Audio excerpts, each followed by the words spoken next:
Hi, I'm Snigdha Sharma and you're listening to Three Things, the Indian Express news show. In this episode, we talk about Twitter and the alleged Congress toolkit. We also discuss the controversial draft regulations in Lakshadweep along with the latest vaccine-related updates.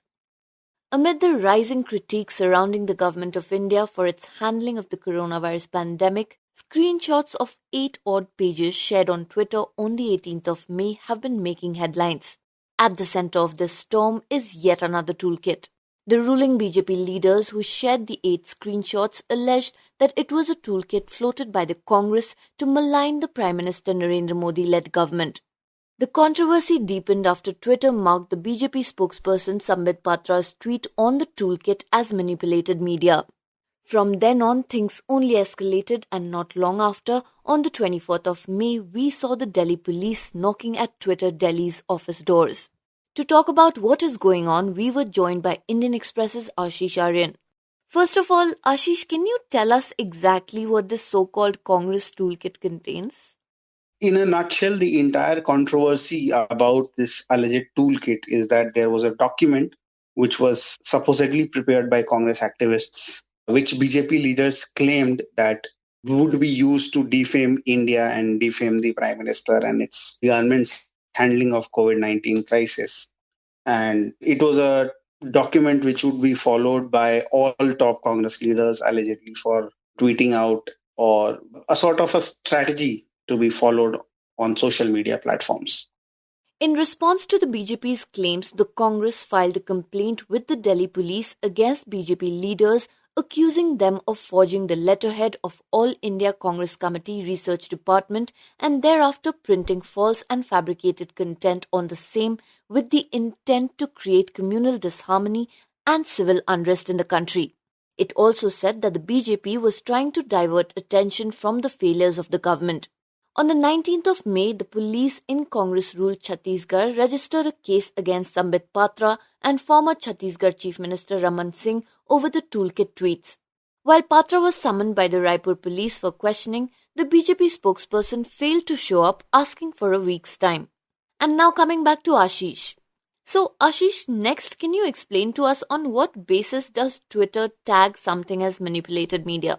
So, Snigdha, if you go and see their guidelines, what they say is that their policy is that any tweets which contain synthetic and manipulated media, which will help people or which misguide people, and the tags to say, the label, so to say, is just to help people and understand and differentiate from what is authentic compared to what is not authentic, and it should give them a context. So they have mostly 4 main criteria on which they consider and tag whether a tweet or a content is manipulated media or not. So the first is that is the content synthetic or manipulated, which means that if the content has been substantially edited in a manner that alters its composition from the original content, or that fundamentally alters its either sequence or timing or the way it has been framed, and if it has been altered or fabricated, then it is one labeled as manipulated media. Then any visual or any audio that has been added or any part has been removed from the original video that is there.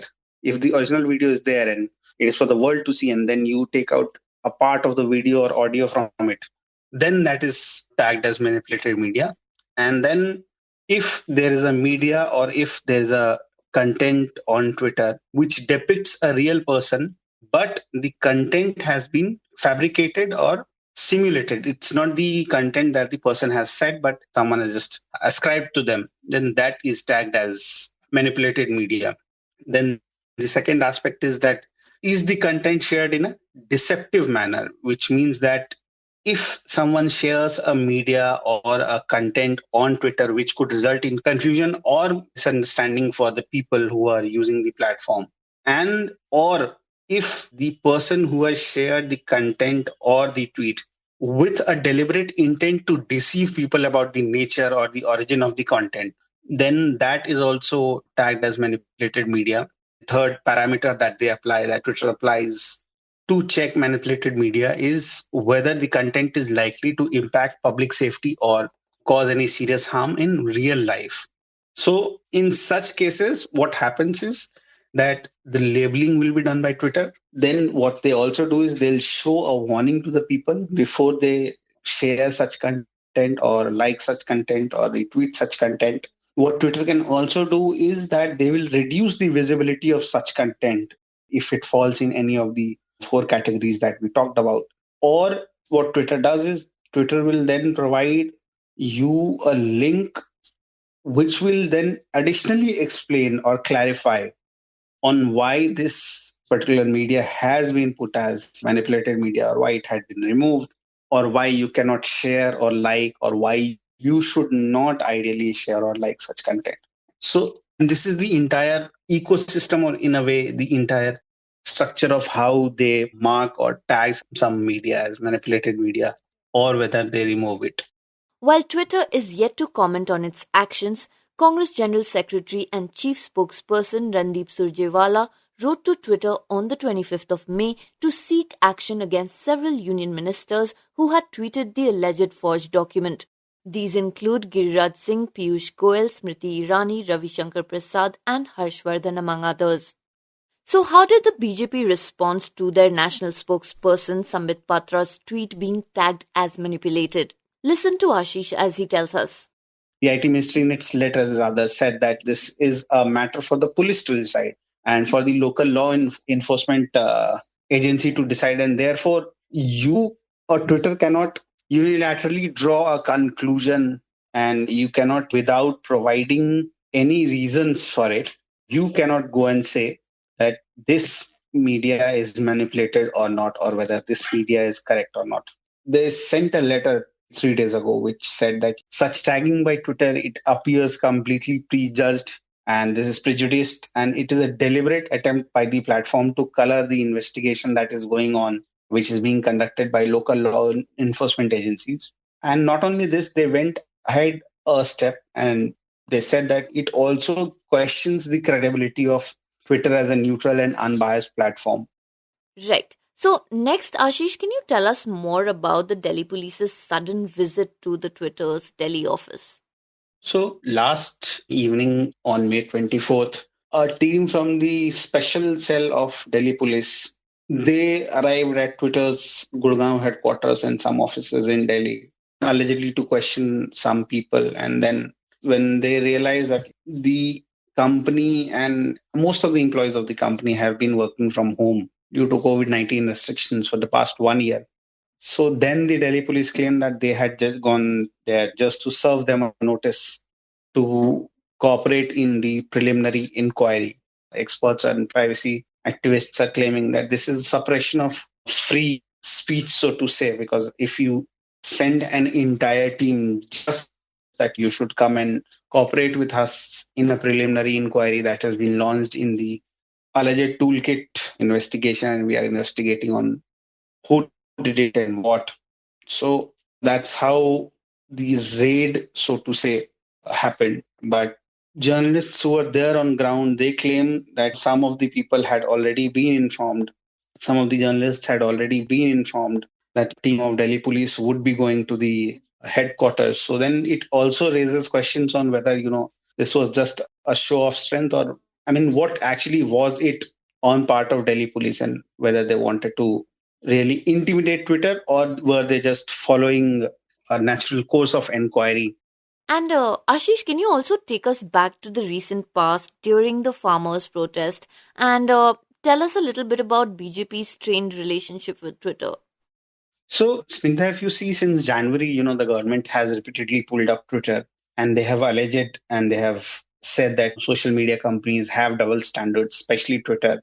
And this started right when the Ministry of Electronics and Information Technology had sent communication to Twitter saying that these accounts should be banned, but then Twitter had banned them, then unbanned them. So it started mostly from there, where there was a lot of controversy.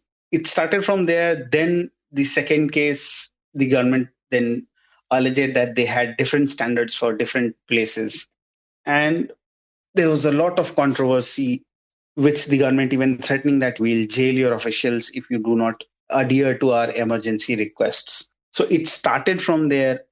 And then the relationship, so to say, has continuously been deteriorating from there. And this letter has, this communication has been flashpoint, really, so to say. Also, Ashish, final question. There is a lot of speculation about platforms like Twitter, Facebook, WhatsApp, etc., being banned very soon. It has something to do with the government's new IT rules. What is that all about, if you can tell us? Apart from what has happened, the Delhi police raids, and the government has also claimed that Twitter, on February 26th, they announced that the new rules for significant social media intermediaries. The ministry has also claimed that it has been 3 months, but none of the significant social media intermediaries have appointed any such people. And they are in deep trouble if they do not do that. Among the many requirements for the new IT rules, significant social media intermediaries are supposed to appoint a chief compliance officer who is supposed to be a resident of India and will be responsible for ensuring the compliance of the acts and rules. They also have to appoint a nodal contact person who is also supposed to be a resident of India for having 24/7 coordination with the law enforcement agencies. Along with the two, they are also required to appoint a resident grievance officer who will perform the grievance redressal mechanism. These social media intermediaries are required to deliver a monthly compliance report on the number of grievances filed and if and how they were redressed.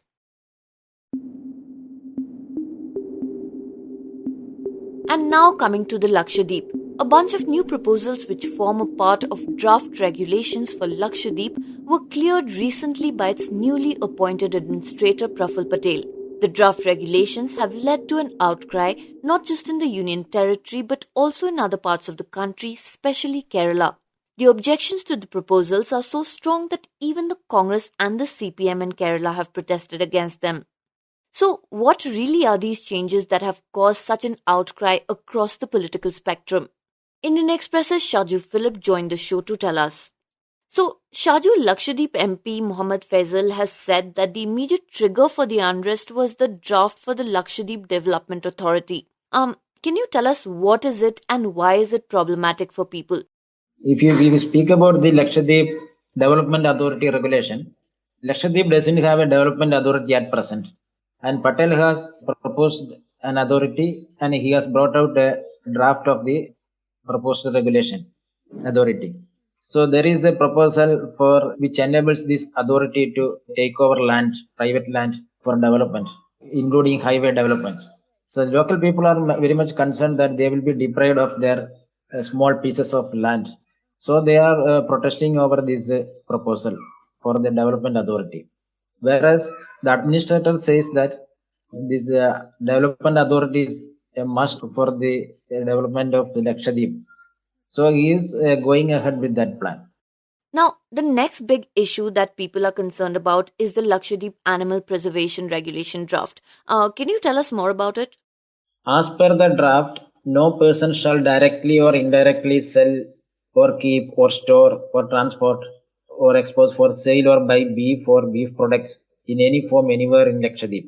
90% of the population in Lakshadweep are Muslims and they are consuming beef regularly. It's part of their food and culture. The draft also empowers the administrator or a competent authority to seize beef or beef products being transported. The guilty can end up with prison terms which may extend to 10 years but shall not be less than 7 years, and a fine which may extend to 5 lakh rupees but shall not be less than 1 lakh rupees. Now, coming to the next point of contention, it is the sale of liquor in the Union Territory. Shaju tells us why. Actually, at present, liquor has been allowed only in resorts. Resorts at Bengaram Island, which is uninhabited. As part of promoting tourism, administrator has taken a decision to allow serving liquor in 2 or 3 resorts at other islands which is inhabited. It is only meant for the tourist and there is no public sale, only in resorts. Right. So then, why are people concerned about it if there is no public sale? They think that this once the tourist in the resort start consuming liquor or the resort start selling the liquor or serving the liquor, it will affect their local community. It is a fear only. Shaju, people have also blamed Patel for the rise in COVID cases in Lakshadweep, where there were no cases initially. In 2020, Lakshadweep didn't report any COVID cases. Now they have around 6,000 confirmed cases reported in the second wave, particularly after 2021. This is mainly because the quarantine norms have been changed, and the norms are not particular for Lakshadweep.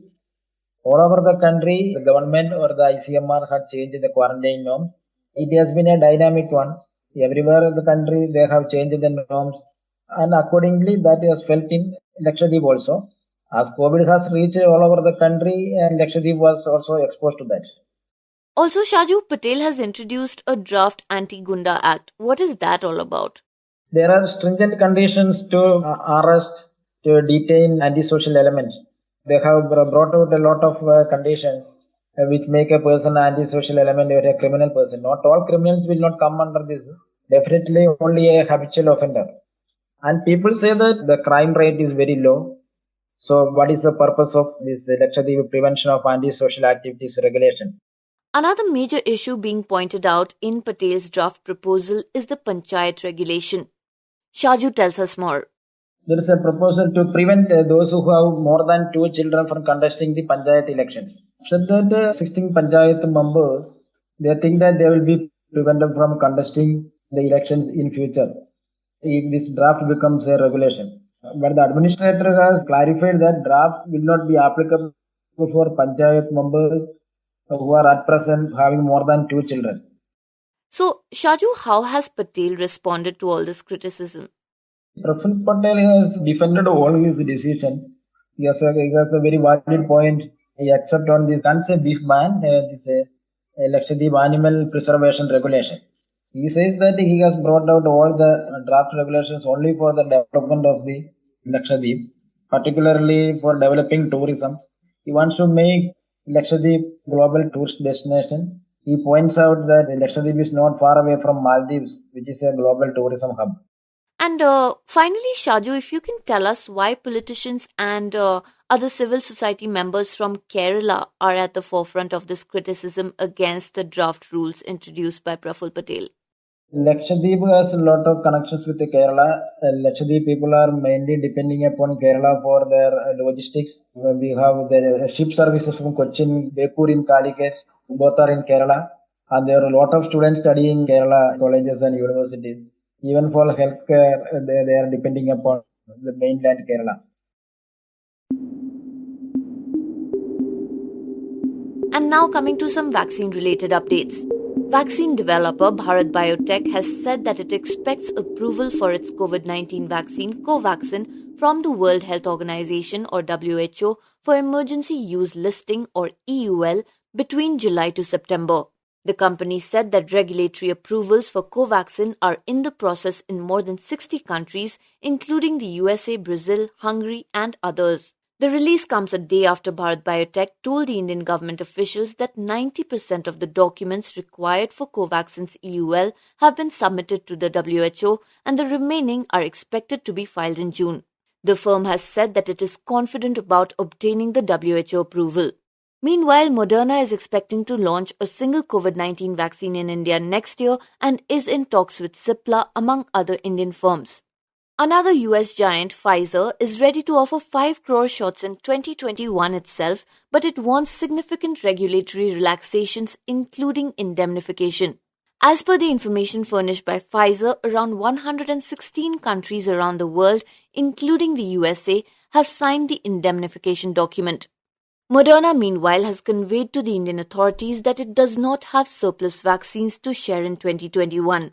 And for Johnson & Johnson, there are limited prospects of the company exporting its jabs from the US to other countries in the near future. 2 rounds of high-level meetings chaired by the Cabinet Secretary have been held last week on the availability of vaccines in the global as well as domestic markets. This was because it was felt that there is an urgent need to procure the jabs at a time when the country is reeling under an unprecedented second wave of COVID-19 and a widening gap between supply and requirement of vaccines. At a press conference of Monday, in response to a question on states being unable to procure vaccines directly from Moderna and Pfizer, Health Ministry Joint Secretary Love Agarwal had said, and I quote, "Whether it is Pfizer or Moderna, at the central level, we have been coordinating with them." You were listening to Three Things by the Indian Express. Today's show was written and produced by me, Snigdha Sharma, and was edited and mixed by Suresh Pawar. You can follow us and leave us feedback on Facebook or Twitter at Express Podcasts, or send us an email at podcasts@indianexpress.com. And if you like this show, please do subscribe and leave us a review wherever you get your podcasts from so more people can find us. You can also look for us in the audio section in the top right corner of our website, indianexpress.com.